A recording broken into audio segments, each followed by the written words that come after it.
Let's focus onto this. Cosatu has expressed unhappiness over its exclusion from President Cyril Ramaphosa's discussion on the country's struggling economy.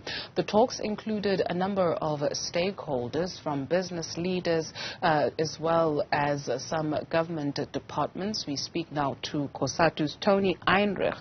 He is the parliamentary officer, or he is with Cosatu as a parliamentary officer. Thank you very much, Tony, for your time this afternoon. What happened, or what didn't happen? Well, good afternoon, and thanks very much for having Cosatu on the show. Essentially, we're concerned that there's a lot of discussions that are taking place outside of NEDLAC, which is the forum where we're supposed to see government engaging with business, labor, and community, and government instead is having side meetings with business on issues related to corruption, the Eskom crisis, as well as what's happening in Transnet. We, as our office bearers of Cosatu, feels that a big part of the election campaigning was that President Cyril Ramaphosa was going to enter into a social compact with the entire society to make sure that we're both all on board, but that we are addressing the fundamental problems that do exist and not passing problems amongst each other.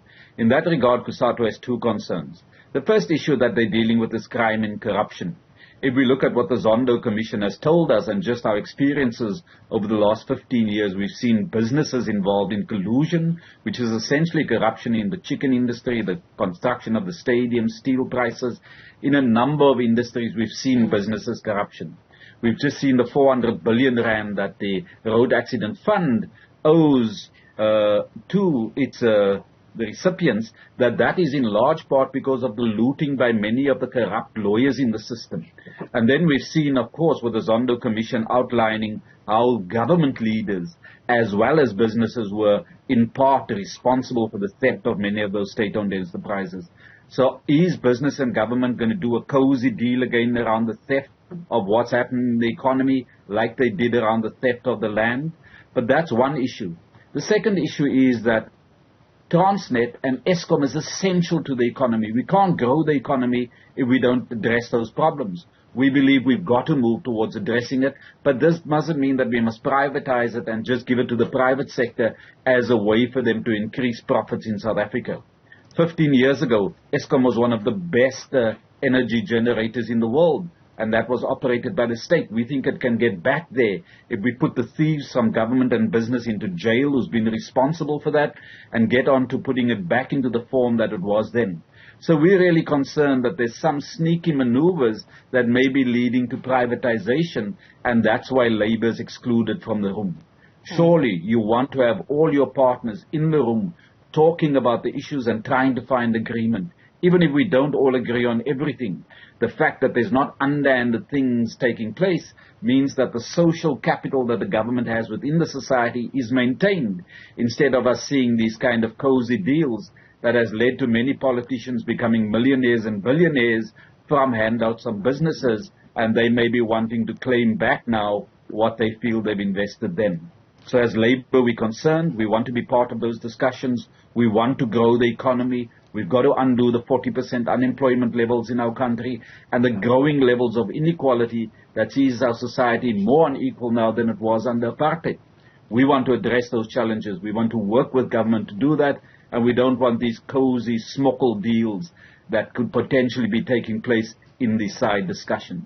If your suspicions, Tony, are true, if they are valid, that will mean it will have a direct consequence on you and I, especially if those deals are negotiated in a certain type of way, meaning that if things are privatized, then it's the ordinary South African who's already pinched that will also feel the consequence of those deals. That is if your suspicions are true. And so what should then we think when we take a look at your alliance partner, and here you are saying that it would appear that you are also helpless in this situation, there's nothing that you can do. So what then should the ordinary person be thinking when taking a look at this situation? Well, we're not helpless, that's the first point, and I don't think the society as a whole is helpless. But certainly as Labour, we're going to fight any attempts to do these underhanded deals. Because look at what the consequences of the corruption has been on you and me and the society in general. All the thievery that had taken place in the state-owned enterprises, whether it's Transnet, Eskom, the SAA or any one of the other state-owned enterprises. That has meant that administrative prices had risen. These are the costs that we pay for petrol, for train tickets, for the energy that we use in our homes. So as those prices rise, so too does inflation rise. So inflation has the greatest impact on poorer people. So the theft of the politicians and the big businessmen from the state-owned enterprises, we must now effectively pay that theft because the prices that have risen means there's a greater burden on us. But it doesn't stop there. So what does the Reserve Bank do to try and constrain the rising of inflation? They raise interest rates. Interest rates has an even bigger impact on poorer communities because those of us lucky enough to have a home and a bond, we're now paying much, much more.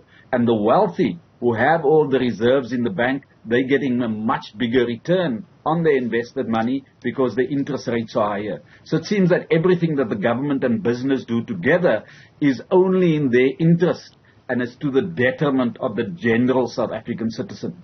We've got to be there to make sure that our interests are served so that there's not this cozy deal that just sees the wealthy becoming even wealthier.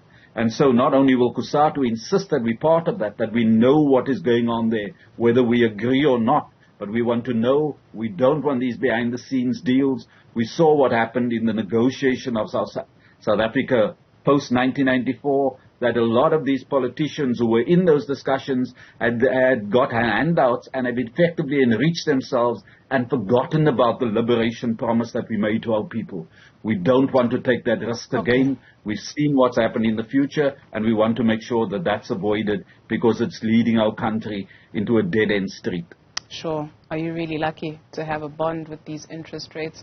Thank you very much, Tony, for your time this afternoon. Tony Ehrenreich, Cosatu Parliamentary Officer.